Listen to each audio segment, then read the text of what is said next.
जहां एक तरफ हरियाली बचाने के बड़े बड़े दावे किए जाते हैं, वहीं दूसरी ओर धरातल पर सच्चाई कुछ और ही कहानी बयां कर रही है। कभी धूप में जहां पेड़ों की छांव इंसान को राहत देती है, वहीं उन्हीं हरे भरे वर्षों पुराने वृक्षों का खुलेआम कत्लेआम किया जा रहा है। मामला सिविल लाइन जैसे पास इलाके का है, जहां समदरिया बिल्डर पर गंभीर आरोप लग रहे हैं कि वह शासकीय और बेशकीमती जमीनों पर मनमानी कर रहा है। स्थानीय लोगों का कहना है कि जिन जमीनों पर आम जनता का हक होना चाहिए था, वे अब धीरे धीरे निजी हाथों में जाती नजर आ रही हैं। इतना ही नहीं, जिस पार्क को लोगों के लिए सुरक्षित रहना चाहिए था, वह भी अब बिल्डर के कब्जे में बताया जा रहा है।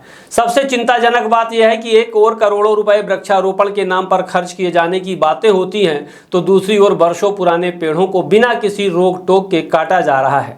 सवाल उठता है, जब पेड़ ही नहीं बचेंगे तो ये हरियाली के दावे किस काम के। लोगों का आरोप है कि सिविल लाइन क्षेत्र में पेड़ों की कटाई लगातार जारी है, लेकिन ना तो कोई जिम्मेदार अधिकारी सामने आ रहा है और ना ही इस पर कोई ठोस कार्यवाही दिखाई दे रही है। आखिर ये पेड़ कहाँ जा रहे हैं, किसकी अनुमति से काटे जा रहे हैं, इसका जवाब किसी के पास नहीं है। अब यह भी चर्चा का विषय बन चुका है कि क्या किसी प्रभावशाली संरक्षण के चलते ये सब हो रहा है। क्या नियम कानून सिर्फ आम जनता के लिए है? अगर नहीं, तो फिर इस खुले खेल पर प्रशासन की चुप्पी क्यों? रीवा की बेशकीमती जमीन, उसकी हरियाली, उसकी पुरानी धरोहरें, क्या सब कुछ धीरे धीरे खत्म होने के लिए छोड़ दिया गया है? यह सिर्फ पेड़ों की कटाई नहीं, ये पर्यावरण, विरासत और व्यवस्था, तीनों पर सीधा सवाल है। अब वक्त है जवाब का और जवाबदेही का। क्यों पेड़ कौन कटवा रहा है? ये तो मालूम नहीं सर। है मालूम नहीं है कौन कटवा रहा है पेड़? क्यों काट रहे हो पेड़? क्यों बोल क्यों नहीं रहे हो? वो तो है पंडित है, जा रहा है पंडित तो। अच्छा।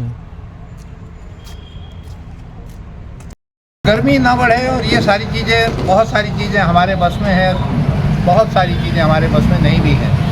लेकिन एक चीज़ मैं लगातार देख रहा हूँ कि जहाँ हमने सड़कें चौड़ी की हैं, वर्तमान सरकार ने जो सड़कें चौड़ी की हैं, बहुत अच्छी बात है और हम लोगों के लिए एक विकास की एक बहुत बड़ी धारा खुली है। लेकिन जो एक ज़माने में ख़ास तौर से रीवा घराने में और रीवा राजघराने के माध्यम से आसपास जो पेड़ लगाने की बात होती थी, आम के पेड़ और भी पेड़, इमली के पेड़, दूसरे जो पेड़ हैं, अभी मैं आज हम लोग काफ़ी लोग यहाँ से गए थे पन्ना और खजुराहो से यहाँ तक लौट रहे थे।